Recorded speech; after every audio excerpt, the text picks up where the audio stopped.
Et hier soir, l'éveil océanien a tenu une réunion publique au doc socioculturel de Païta pour expliquer la réforme du RUAM, une réforme qui fait débat, comme en témoigne la manifestation massive d'hier contre ce projet. Myrna Kilama et David Sigal étaient présents pour nous faire un compte-rendu de cette réunion publique qui s'est avérée être un exercice de vulgarisation, mais aussi très politique. Forcément, si vous regardez juste un petit bout de la réforme, c'est compliqué d'apprécier au fait les enjeux qui sont les nôtres. Convaincre, c'est l'enjeu de la soirée. Visage fermé, l'air dubitatif, la plupart est en quête de réponses, surtout les travailleurs indépendants. Je fais partie de cette catégorie de travailleurs qui a des petits revenus. Kevin aussi est patenté. Il se sent lésé.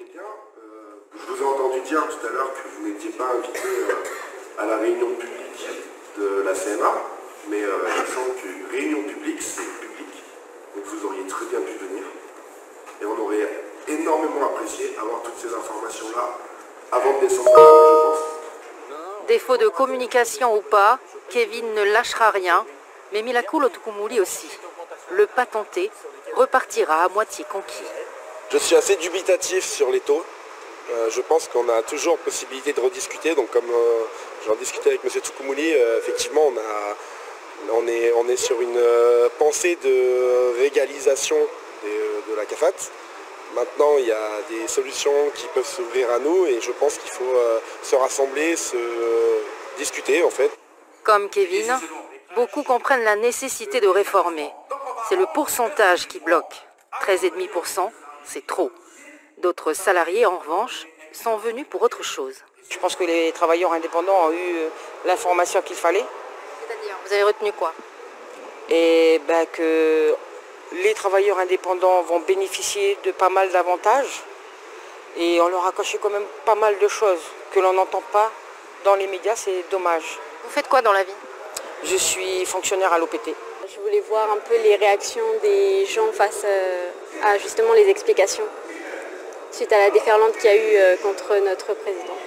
L'INSEE fait référence au récent mouvement anti-RUAM, mais pas seulement. L'opposition politique fait bloc depuis quelques jours, action-réaction, et chacun ses arguments. De son côté, l'éveil océanien dénonce. Il y a un système qui s'est établi depuis un certain nombre d'années, qui est totalement opaque et qui mérite finalement qu'on se penche de manière chirurgicale, mais avec bienveillance tout de même, parce que c'est un système qui était là à un moment donné où les finances publiques étaient au plus haut.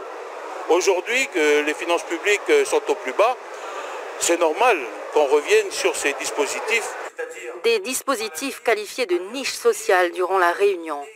Un système que l'Alliance indépendantiste Éveil océanien souhaite réformer pour aussi mieux redistribuer les richesses. Alors, posture ou vraie politique sociale?